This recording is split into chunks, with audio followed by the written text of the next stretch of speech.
المسلمين صدق الله العظيم মাজলিসুল মুফাসসিরিন খুলনা বিভাগীয় এই মহতী সম্মেলনের সম্মানিত সভাপতি প্রধান অতিথি উপস্থিত আছেন আমাদের হাজারো আলেম উস্তাদ সাতক্ষীরা 3 আসনের সম্মানিত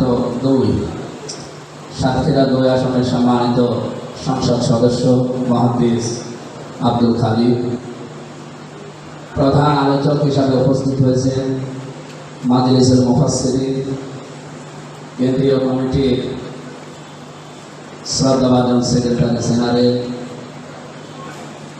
মাননীয় জাতীয় সংসদ সদস্য রংপুর 6 অধ্যাপক মাওলানা নুরুল আমিন, অন্যান্য অতিথিবৃন্দ, মঞ্চে বসা কোরআনের পাখিরা, শুকরিয়া আদায়ের মাধ্যমে আমরা কয়েকটা কথা বলতে চাই।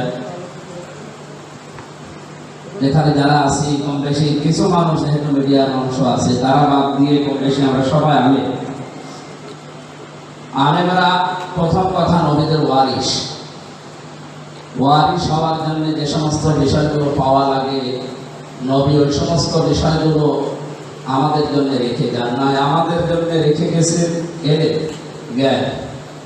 সুতরাং জ্ঞান এবং এলেম আমরা যেহেতু পেয়েছি, এই হিসাবে হাদিস অনুযায়ী ইন্নাল উলামা ওয়ারাসাতুল আম্বিয়া, এই হাদিস অনুযায়ী আমরা নবীদের ওয়ারিস। আমাদের দ্বিতীয় নম্বরে আমাদের অনেক মর্যাদা নবীজি ঘোষণা দিয়েছে।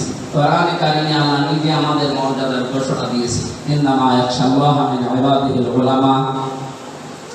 নবীজি আমাদের মর্যাদা জানিয়েছেন আমরা ঘুমালে এবং আবেদরা ইবাদত করলে এই যে সওয়াবের বিষয়টা, দ্বীনের বিষয়টা, এটা সমান সমান। সুতরাং মর্যাদার দিক থেকে আমাদের অনেক উঁচু মাকাম আছে। 3 নম্বরে আলেমদের দায়িত্ব, এইটাই কঠিন। আলেমদের দায়িত্ব হচ্ছে যেহেতু আমরা নবীর ওয়ারিস, এই হিসাবে আমাদের দায়িত্ব নবীদের মিশন এবং ভিশন বাস্তবায়ন করা। কোরআন থেকে আমরা জেনেছি এই পৃথিবীতে যত নবী আর রাসূল এসেছিল তাদের কাজ ছিল 2টা। সূরা নাহলের 36 নম্বর আয়াতের দলিল। সুতরাং আমরা এই 2টা কাজকে জীবনের মিশন এবং ভিশন বানাবো। আনিয়াবুদুল্লাহ ওয়াজতানিবুত তাগুত। সূরা জুমার 2 নম্বর আয়াতে যে কর্মসূচিগুলো দেওয়া আছে নবীদের রাসূলদের, আমরা সেগুলো যেন জীবনে ফলো করে বাস্তবায়ন করতে পারি। এরপর সমাজকে সতর্ক করা, এটা আমাদের আলেমদের দায়িত্ব। সামাজিক নেতৃত্ব দেওয়া, এটা আলেমদের দায়িত্ব। আলেমদের যে বৈশিষ্ট্যগুলো আল্লাহ রাব্বুল আলামিন কোরআনে দিয়েছে, আমরা 1 নাম্বারটা বলে ফেলেছি, সূরা ফাতিরের 28 নম্বর আয়াতটা, যে সবচেয়ে বেশি ভয় আল্লাহকে করে আলেমরা। সুতরাং আমরা ওই আলেম যেন হতে পারি। দ্বীনের বিশুদ্ধ জ্ঞান অর্জন করা, নবীদের দাওয়াতি নীতি অবলম্বন করা এবং এলেম অনুযায়ী কাজ করা। 6 নম্বরে সহনশীল হওয়া। বহু আলেম আজ বাংলাদেশে আমরা দেখতে পাচ্ছি নামের আগে মুহাদ্দিস, মুফতি, বিভিন্ন বিষয় টাইটেল লিখে তারা মানুষকে জবাই করার ঘোষণা দেয়, এমনকি তারা মানুষের জমি নিতে চায়। এইগুলো আলেমদের ভাষা নয়। আমরা তাদেরকে সতর্ক করছি এবং সংযত হওয়ার আহ্বান জানাচ্ছি। আল্লামা সাইদি রহমতুল্লাহ আলাইহি তার জীবনের যে মিশন এবং ভিশন, আমি একটা বই লিখেছি তার সাথে কারাগারে থাকার কারণে। উনি জীবনের প্রধান মিশন এবং ভিশন বানিয়েছিলেন আল কোরআনের প্রচার। 2 নম্বরে তিনি বানিয়েছিলেন একটা কল্যাণমুখী রাষ্ট্র কায়েম করার জন্য। বলে তো আমার আয়াতের তেলাওয়াতকৃত শেষ অংশটা ছিল ওয়াকালা ইন্নানি মিনাল মুসলিমিন। সূরা হামিম সেজদার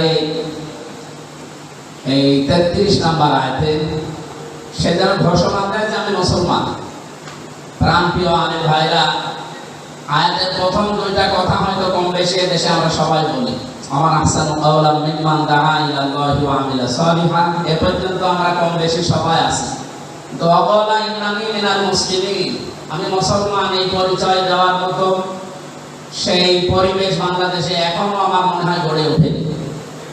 এটা আমাদের সর্বাত্মক চেষ্টা থাকবে এই পরিবেশটা যেন আমরা তৈরি করতে পারি। উস্তাদ বলছিলেন যে আমাদের লিসানের দ্বারা যে জিহাদ আছে, এই জিহাদের মাধ্যমে আমরা চেষ্টা করবো ইনশাআল্লাহ। আল্লাহ আমাদের তৌফিক দেন, বলেন আমিন। আজকে যেহেতু আরো গুরুত্বপূর্ণ মেহমান আছে, আমরা এ পর্যন্ত শেষ করি। বাংলাদেশ নিয়ে যে গভীর